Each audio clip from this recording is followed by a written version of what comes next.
We're going to work with an example here where we have a 1,000-meter sand bed, and there's going to be a pollutant source between the 300 and 500-meter marks.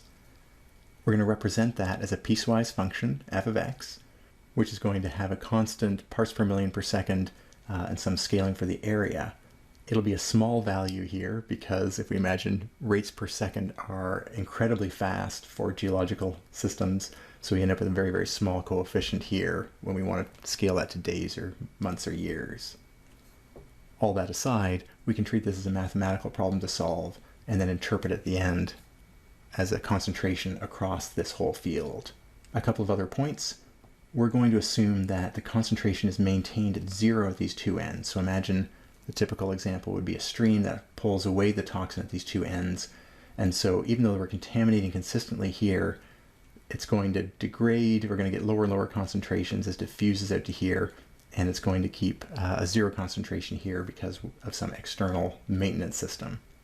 To simplify our lives, we'll keep the velocity of the groundwater zero. That will eliminate this term from our differential equation. And we're also going to use a = 1 for the cross-sectional area of the sand layer.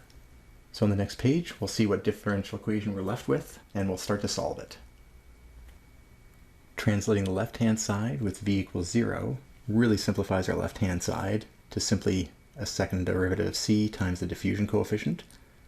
On the right-hand side, the piecewise function of the pollutant source from 300 to 500 meters can be written using step functions like so.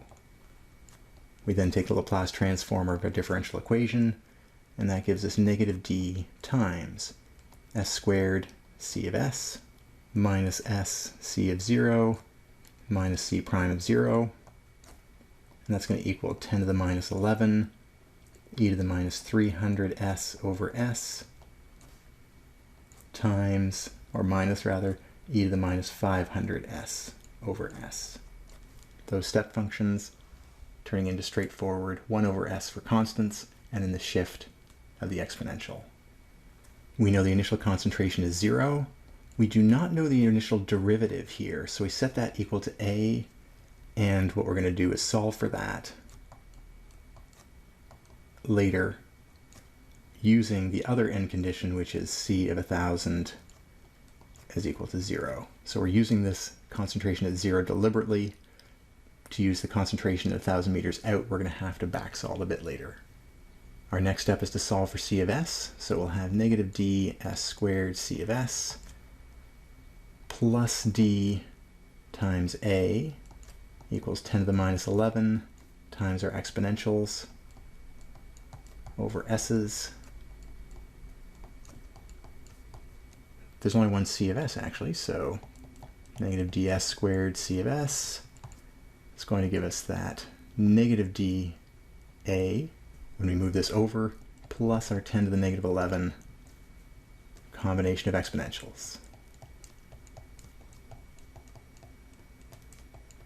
And then what we're going to do simply is divide through by this and see what that gets us. Our final transformed version of c of s is going to be a over s squared minus 10 to the 11, 10 to the negative 11 over d, and we're going to have s cubed terms for the other two here. And s cubed again. And this, thankfully, is again something we don't need to use partial fraction decomposition on. We can simply invert each term, term by term. To perform the inverse transform, there's just one little bit of cleanup we need. This is going to give us an x, that's fine.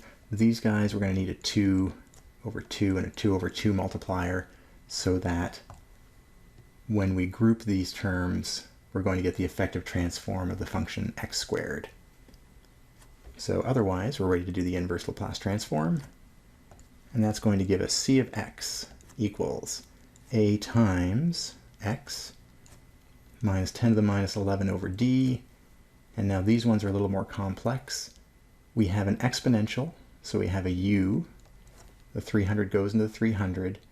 And we have what would be the transform of x squared, but now it's x minus 300 squared.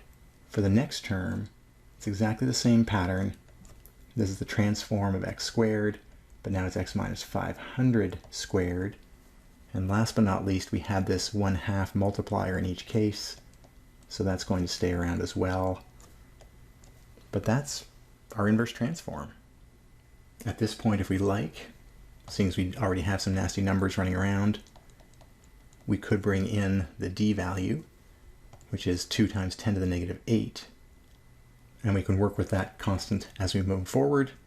Putting those together, we end up with a times x, and the 2 times 10 to the minus 8 in this, and the 1/2 all together give us 2.5 times 10 to the minus 4 u 300, x minus 300 squared, and the same thing again, but now it's positive, 2.5 times 10 to the minus 4 u 500 times x minus 500 squared. Now again, that's not the easiest thing to visualize, so what we really want is the piecewise version when x is between 0 and 300. We're simply going to have the a times x. On the next interval, we're going to have the a times x times a quadratic, or sorry, added to a quadratic. That's for 300 up to 500. And if you think about our domain here, we're talking about the first interval up to where the pollutant source starts, then some interval where the pollutant's active, that's where this is, and then we're going to have the structure of the concentration as we move out to the right, which is going to be all these factors put together, the x minus 300 squared, and then the countervailing times 10 to the minus 4 x minus 500 squared. And that's going to be on the interval 500 to 1,000 for x. Fantastic. Now the only thing missing is what a is.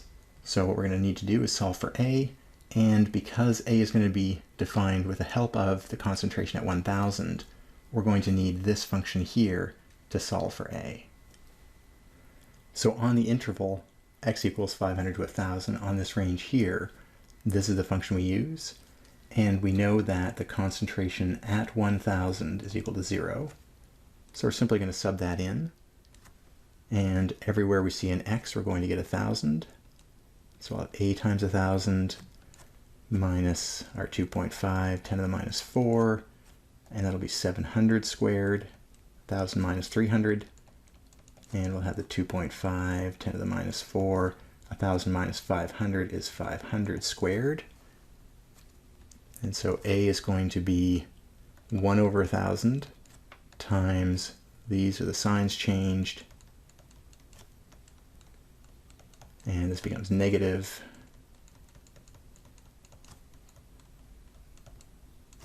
and that's squared 2, and that works out to, this whole complicated numerator ends up being 60, and so we end up with 0.06. Having solved for the value of a, we can now insert it into the 3 elements of the piecewise function here, and what we obtain as a result is the concentration over the position. We have a pollutant source, and if we maintain that these two endpoints are going to have 0 concentration, then we're going to have a diffusion gradient where the high concentration here gradually diffuses outwards towards the extremities, and we see that where the pollutant is not present and there's no groundwater velocity, we get what we would expect, which is that simple linear relationship between position and concentration. The diffusion gradient is a straight line, but we get a more interesting relationship where the pollutant is actually being inserted, and we also get a very smooth transition between the 2 or the 3 regimes here of the unpolluted, pollutant being added, and unpolluted regions again.